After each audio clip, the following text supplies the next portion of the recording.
Vitasa, si ndio? Morogoro, nikiwa kwenye gari nimewaambia viongozi wenzangu, rais, ukiwa rais miaka 10 katika nchi, unafikiri na kuwaza vizuri, Watanzania watakuwa na maisha bora kuliko wa Sweden na wa Canada. Amina. Sasa kinachonipa shida siku hizi na napata tabu kweli, Swafichi, nikisema nyie maisha yenu ni mabaya, hamjui maisha mazuri yakoje. Kwa hata huo ubaya hauwaumizi, kwa sababu si mnafikiri ndio umepangiwa na Mungu?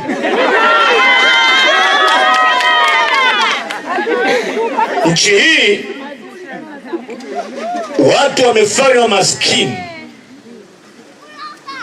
mkazoea umaskini, mkaishi maisha ya umaskini, mkatafuta na misemo ya kutiana moyo muwe maskini. Aliyekupa wewe ndo kaninyima mimi. Ujinga. Aliyeko juu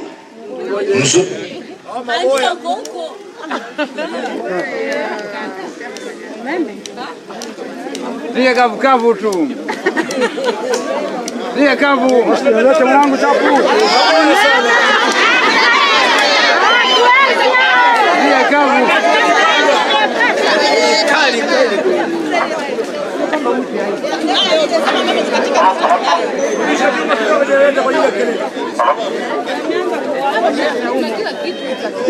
Ya, hii sana. Unajua siemu wa pumbavu sana.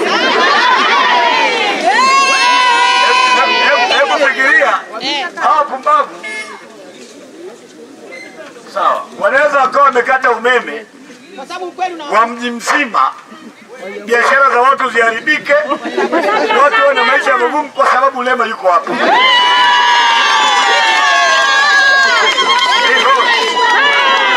Na kwa sababu wameanza uhuni, dawa ya muhuni ilikuwa muhuni zaidi. Mwenyekiti, mimi nitakuja hapa toka siku hapa. Dawa ya msela ilikuwa msela zaidi yake.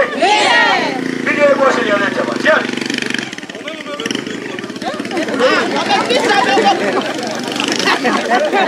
Wanaogopa Chadema.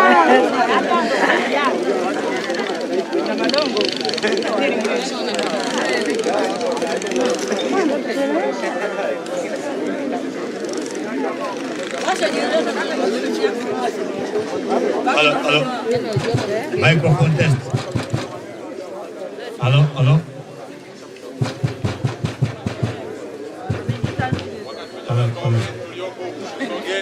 Hebu okay. Wao tusogea hapa. Kaeni hapa katikati hapa na karibu na afande pale. People. Naomba utulivu. Nilikuwa nasema nini?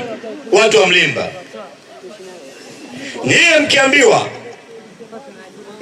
niye mmefanywa kuwa maskini, amjui maskini. Nilikuwa wakati fulani Igunga kwenye kampeni, nikiwa kule nikawa nawaambia watu Igunga, angalia maji yenu machafu, nyumba zenu za majani, mabanda yenu ya viraka, mabati, watoto wenu wanasoma kwenye shule mbaya, barabara mbovu, nyie ni maskini. Heche kipindi hiyo makamu wetu mwenyekiti sasa alikuwa ni mwenyekiti wa vijana taifa, mimi nilikuwa ni mbunge. Akaniandikia message, kaka, hawakuelewi, hawajui tofauti ya maisha bora na maisha mabaya. Kwa hiyo tunapokuja kuongea na ninyi, kwa sababu umezaliwa kwenye nyumba haina simenti, babu yako ameezeka majani ama mabati ya kawaida, shule za kata ambazo zingine hazina madawati ama walimu wa kubangaiza, Umekaa kwenye mazingira ambayo umemwona askari anayefanya kazi usiku na mchana, kiatu kimepinda. Unahisi hayo ndio maisha. Ila ukitaka kujua shule hizi wanazosoma watoto wenu na wanaosoma watoto wetu zina tofauti, kwanza ni kiwango cha ada na shule ilipo. Kumsomesha mtoto international school kule mjini, ISM, St. Constantine, Bremen ama IST, elimu ya awali ni karibu milioni 40 mpaka 50 kwa mwaka ada. Maana yake ukimweka mtoto wako shuleni miaka 7 ile elimu ya msingi, unatakiwa uwe na milioni 500 mpaka 600 school fees. Na mawaziri, wabunge na viongozi wengine nikiwemo mimi nimu. Mimi mtoto wangu alienda kwenye hizi shule zetu. Hizi za baba na mama anakula, alienda.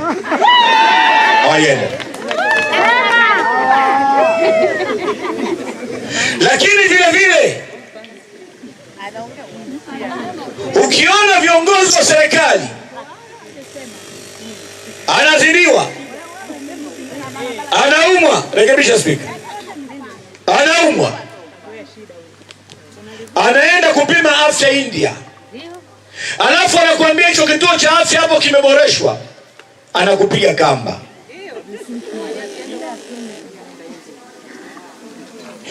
Hizi hospitali wanazowaambia ni bora na wameongeza madaktari, hizo hospitali huwa hatuendi. Sema kweli. Hatuendi. Mimi juzi hapa nimeenda kupima kila kitu, mkojo, nini mate Canada. Kwa sababu kule wanakuambiaga ukweli. Hapa unaweza ukaenda kansa ndio inaanza, wakakuambia una UTI. Naongea uongo? Hakuna mke wa kiongozi nchi, waziri ama nafasi ya juu, ambaye mke wake anakwenda kwenye hospitali.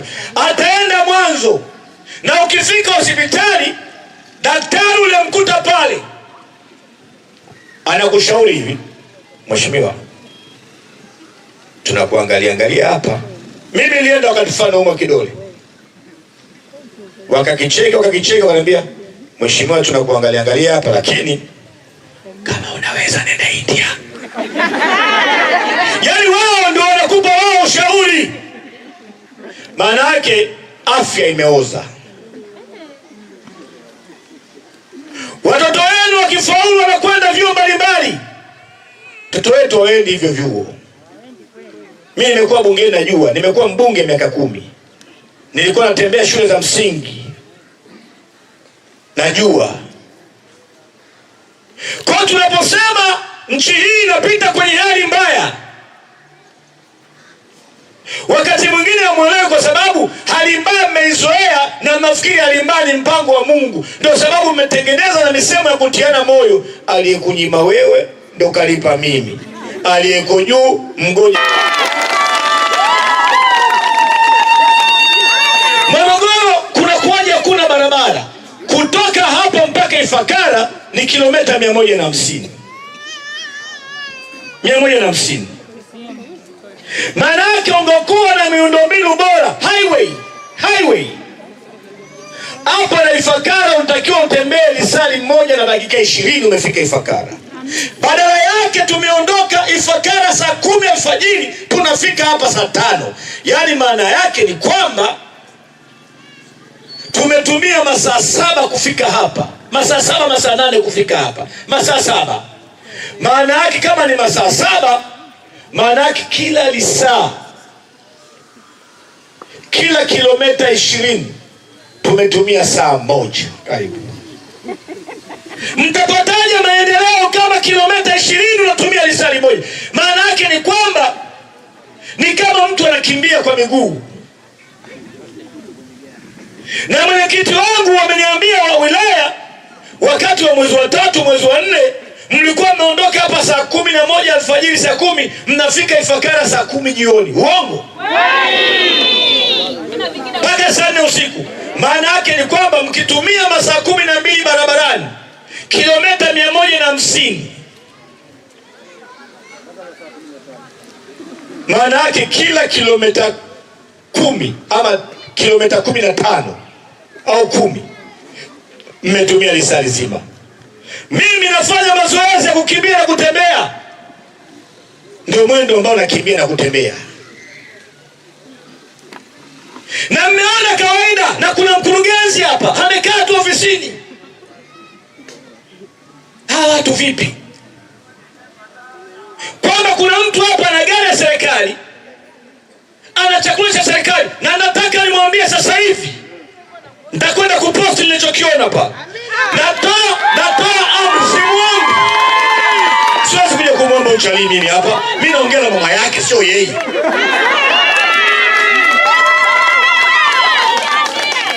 Ndugu zangu, nimepita hapo Karanga, nimepita pale nikaona kama bendera imesimama barabarani. Tukavuka, kumbe kuna bonde, kuna barabara imevunjika. Tukapita ile, nikamwambia dereva rudi. Nikasema tunapitaje hapa?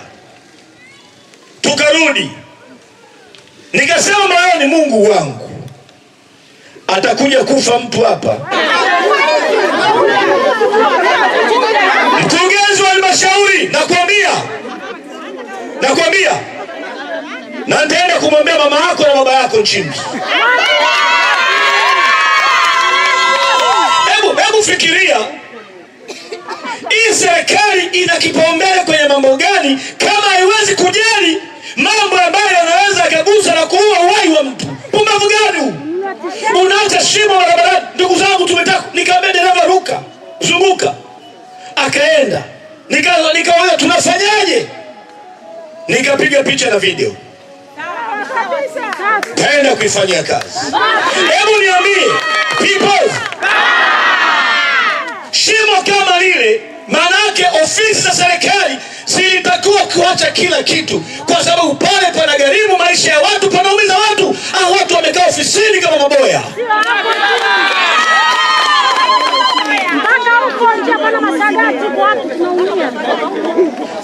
Kijana anasema juzi amemokoa mtu na pikipiki yake, mama ameanguka, amepasuka vibaya. Na wewe mkurugenzi hapa, na kutamkia laana hii, ndani ya siku chache pale papo umerekebishwa, na sivyo msiba na maumivu waliopata watu hapa, familia yako ikaenda kuyaona kuanzia wiki inayokuja mapema. Upumbavu gani huu? Upumbavu gani huu? Hakuna barabara. Tumekuja na barabara zimeisha. Ndugu zangu, barabara gari inatembea, utafikiri gari inakata kiuno.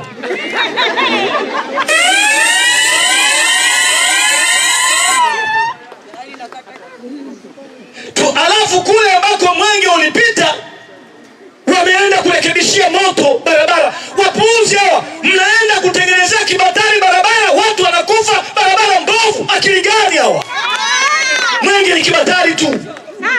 Mimi kuna vijana wanataka kuibaga kule Arusha miaka ya nyuma. Niko zangu Dodoma, nikasikia taarifa habari Arusha, vijana wawili katika kata ya Sanawari wamekamatwa na jeshi polisi kwa kufanya majaribio ya kuuza mwenge, kuiba mwenge. Kweli ni uma. Nikasema kwa nini wamekamatwa hawa? Hawakukamatwa. Wazao vijana, nasema kuna watu wametaka kufanya majaribio ya kuondoka na mwenge, lakini polisi wameweza kuzuia jaribio hilo. Nikasema Mungu, kwa nini umeharibu hii jiji? Hebu niambie, nchi hii kukiwa na mbio za moto barabarani, moto unatembezwa barabarani, unatengenezewa barabara, moto unatengenezwa barabarani, wanachukuliwa maafande hawa, wanakesha barabarani, wanaendesha gari spidi 100 kwenye barabara mbovu. Unamkuta OCD amesimama anapiga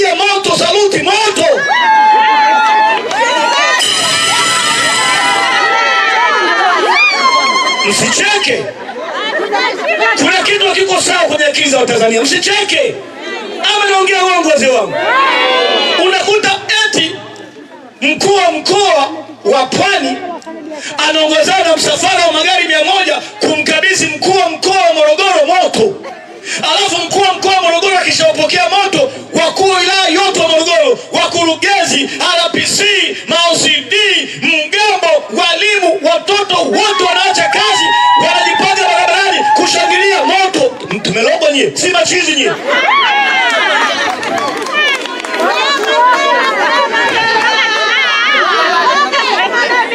Unamkuta askari amekaa hivi, alafu moto unafika Mrimba. Ukifika Mrimba ule moto hapa panaitwaje hapa? Hii kiwanja shule ya msingi, sio? Shule ya msingi Mrimba. Unaambiwa moto utalala shule ya msingi Mrimba. Unakuta askari wamevaa zile gia za kiserikali, wamezuia, wameshika mabunduki. Afande nini? Moto.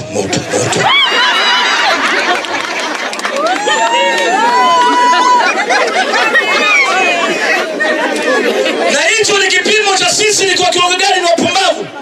Askari wanakesha usiku na mchana, aendi kwa mke wake, wanalinda moto. Alafu moto huo ukija, barabara zinachongwa, moto upite barabarani, moto. Sio watu, moto. Afanya nini? Moto.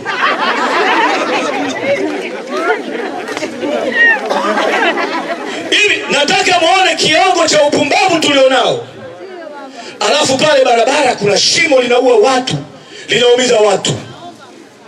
Kuna mkurugenzi. Hili ni halmashauri ya pili katika mkoa wa Morogoro kwa kuchangia pato la mkoa. Barabara hamna. Barabara, na hapa ndo tauni yenu. Angalia vibanda vile, utafikiri vibanda vya maonyesho kuna vita hapa. Kumbe ndo watu wanaishi mle.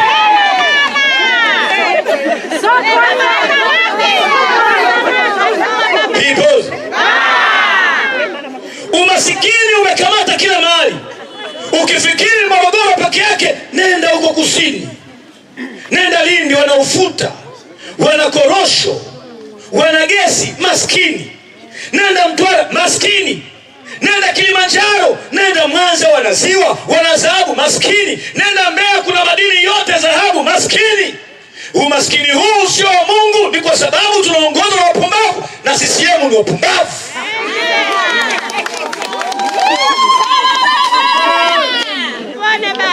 Israeli ni jangwa, Dubai ni jangwa, Abu Dhabi ni jangwa, Saudia ni jangwa.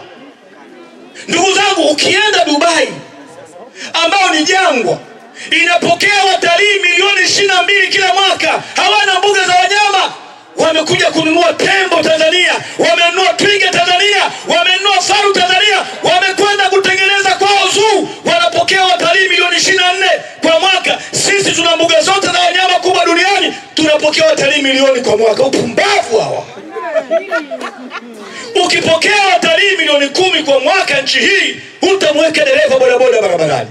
Vijana wote wamekuwa waendesha pikipiki. Mama zetu wamekuwa mama ntilie. Dada zetu wamekuwa machangudoa mijini, kwa sababu tumekosa watawala wenye akili. Kijana na maliza 7 ananunua bodaboda, na mmedanganywa, amepewa majina ya uongo eti maafisa wa usafirishaji. Nani amekwambia wewe? Wanakufa kila siku wa vijana. Wanaumia macho sasa hivi waoni, maskini. Wanakaa kwenye pikipiki wanakunja uti wa mgongo sasa hivi waoni. Wakifika miaka 50, 45 kwenda mbele, hawa watoto wataanza kuumwa, watakuwa wagonjwa. Ulevi umeongezeka nchi kwa sababu ya maskini. Watu hawana matumaini. Ukiamka asubuhi vijana wote wamekata loko. Polisi hawa wanatulinda hapa mishahara midogo, hali ni mbaya, na wenyewe wamekata loko. Mgambo huyu aliyekuja hapa hata 10,000 leo hapati.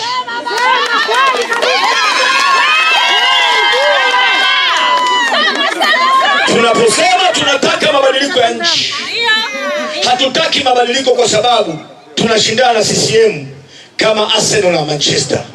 Tunashindana na CCM kwa sababu wameshindwa kutawala maisha yetu. Hawa watu wanaiba na wanashindana kuiba.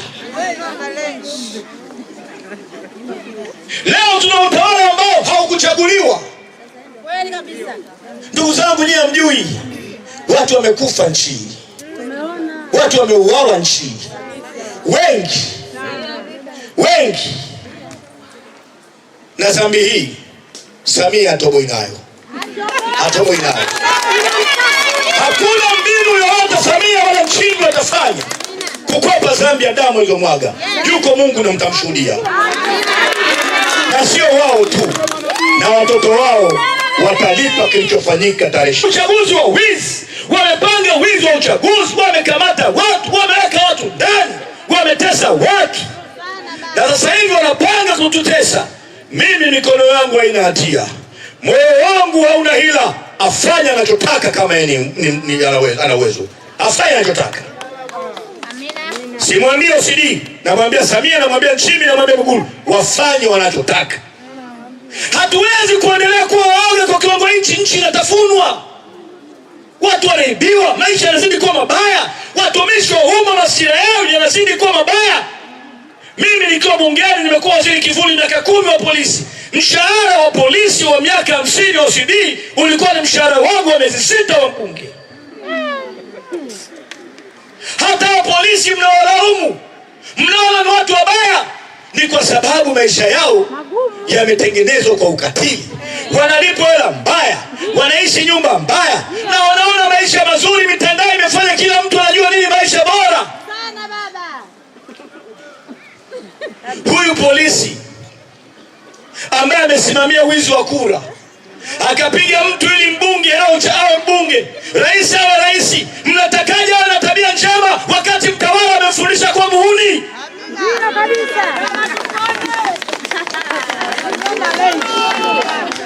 Lakini nyie wananchi mnatuangusha sana. Ndugu zangu, mimi nchi sifanyi kazi hii kwa ajili yenu, nafanya kwa ajili ya Mungu. Amina. Hakuna watu wanavunja moyo kama hii. Hakuna watu wagumu kuwatetea kama Watanzania. Sana. Mimi familia yangu haishi hapa. Haishi hapa familia yangu.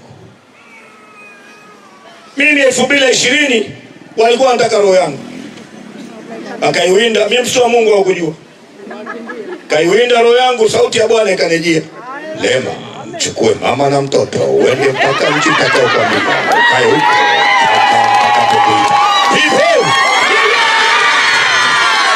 wewe ukisikia sauti ya Bwana unafanyaje?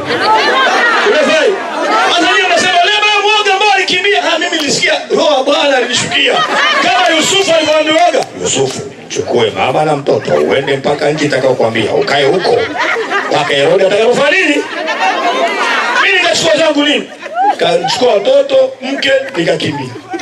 Wakapiga simu Kenya, Uhuru akanishika, Uhuru Kenyatta, rais wa Kenya. Nikashikwa na makomando wa Kenya, eti mimi nataka kupindua nchi, eti mimi nataka kupindua nchi mimi. Hawa watu waongo nyinyi. Nikashikwa na makadi yao, nikazungushwa yellow tape manini.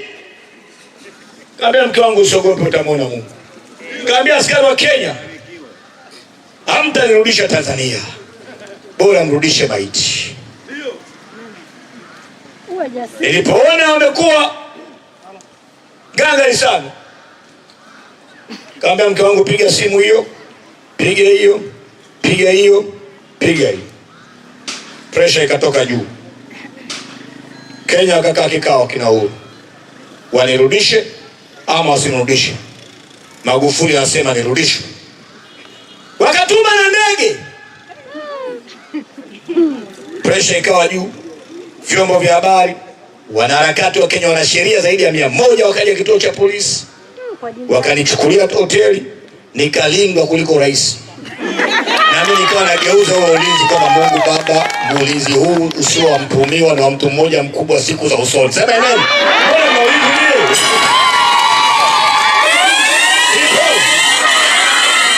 People. Wakaruhusu familia iende Nairobi. Wakasema mimi nasubiri kikao cha usalama wa taifa wa Kenya, ofisi ya rais na DPP. Baadaye nikaruhusiwa kwenda.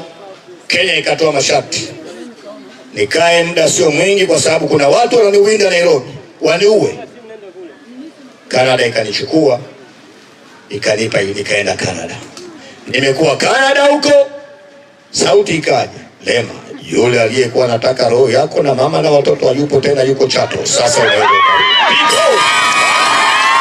sasa unaweza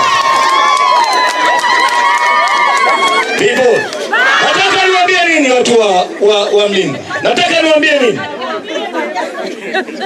Toka tumeanza kazi hii nimeenda lock up zaidi ya mara 150. Nimeenda magereza mara nyingi. Nimekosa kuuawa mara 3 na huwezi tena. Nimetorosha familia. Washindwe. Lakini na retreat, napata nguvu, napata afya. Tunaingia barabarani kutoa elimu. Unaishi kwa kusoma. Maana yake ni nini? Wajibu unaotufanya tuongee ni mkubwa na una maana kubwa kuliko maisha yetu. Mimi ni mwoga kuliko wewe. Nina mke na watoto na wazazi na ndugu na marafiki. Nimeupuuza uoga kwa sababu ya malengo ya kupigania maisha ya watoto na wajukuu wetu katika siku za kuja. Usije ukasema Mheshimiwa Lema, wewe unaongea hivyo hali jasiri. Mimi sio jasiri, mimi ni mwoga tu. Ni kupuuza hofu. Sasa Mheshimiwa Lema, je, nikifa nani amekwambia ufe? Nani amekwambia ufe? Nani amekwambia ufe? Nani hapa ataishi milele? Ndio sababu Stephen Biko akasema ni afadhali binadamu akaishi miaka michache duniani, jina lake likabaki linaishi kwa haki na wema, kuliko miaka mingi ukatoweka kama mzoga. Nyinyi ni sababu ya nchi hii kuendelea kuumizwa kwa sababu ya uoga. Mnakubalije kupita kwenye barabara kipumbavu kama ile? Mnaachaje lile shimo pale? Wananchi mko wapi? Mtu wa kwanza anakufa, wa pili anaumia, amjisiki vibaya, amuumii, na anemologa nyie.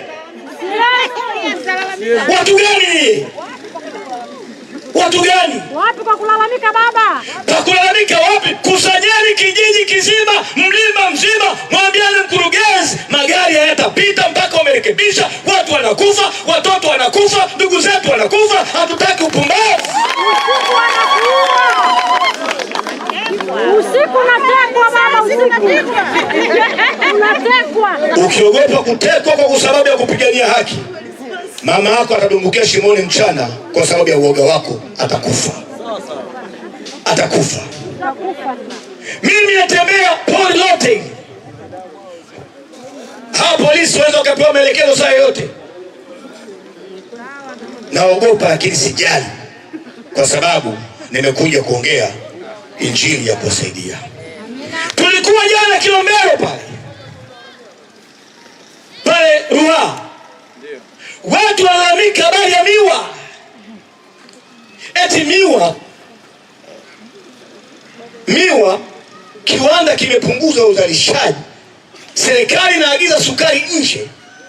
Na wakati ukiwapa wakulima pesa, ukawezesha wakulima, kiwanda kikaongeza tija ya uzalishaji, utaajiri watu wapya pale 40,000. Ukiajiri watu wapya 40,000, hakuna machinga ama bodaboda atakuwa barabarani. Bodaboda wako barabarani kwa sababu ya uchumi mbaya. Damu anapewa samani hapa. Nakwambia kuna masaji mpaka ya mbwa. Yaani mahali mbwa anapelekwa kukanda wa mgongo kupunguziwa mawazo. Mama si watanii. Kama wale watu wanajali utu wa binadamu, utu wa mimea, utu wa mnyama, mpaka unajiuliza, ukitaka kukata mti nyumbani kwako, mti, unaandika barua ya maombi kwenda majiji, alafu wanakuja kukagua kama huo mtu unataka kukatwa. Na wakija kukagua wakaona ni mti mkubwa kama huu, hukati wewe, unalipia kampuni maalumu yenye bima kwa ajili ya kukata, ili mti kwa bahati mbaya tawi lisije likaangukia mtu akaumia. Lakini ukipiga mbwa, jirani yako akasikia mbwa analia, akapiga simu 911 polisi. Zinakuja gari 3. Gari ya polisi, gari ya kutetea haki za wanyama, na gari ya kushughulika na watu ambao wamekaribia kuchanganyikiwa. Sababu unahisio umekaribia kuchanganyikiwa. Yule mbwa anachukuliwa na shirika la kutetea haki za wanyama. Naomba utulivu hapo. Anapelekwa kwenye kituo cha kufanyiwa mbwa anapewa kwenye kituo cha kufanyia ushauri na saa, kwa sababu amekuwa na msongo wa mawazo, amenyanyaswa. Alafu wewe unaandika maelezo, alafu unapelekwa training ya wiki 2 kupata cheti cha namna ya kuishi na wanyama vizuri. Alafu hiyo tuhuma yako inaingia kwenye kitu kinaitwa social insurance namba yako. Ukija kuomba kazi kwenye kampuni ya huyu, kule utaratibu ni kwamba unatakiwa ulete na polisi ripoti yako ya polisi. Polisi wanaripoti ya kila mtu kwamba huyu mtu ni msafi, unaenda kuilipia. Ile polisi ripoti inaenda ikikuta kwamba huyu amesoma sana lakini alishawahi kupiga mbwa, unaweza ukakosa kazi miaka 20 mfululizo kwa sababu ulipiga mbwa. Mbwa amepewa thamani ya kiwango hicho. Hapa mkurugenzi huyu Jamali huyu anaona shimo pale barabarani, linaua mtu wa kwanza, linavunja mtu wa kwanza, mtu wa pili, na wachungaji mnakuja kwenye misiba, mnazika, mnasema maneno ya uongo. Bwana alitwa na Bwana ametwa na jina la Bwana libarikiwe. Uongo. Bwana alitwa, CCM na Jamali wametwa na jina lao libarikiwe. Watu wanakufa kwa uzembe.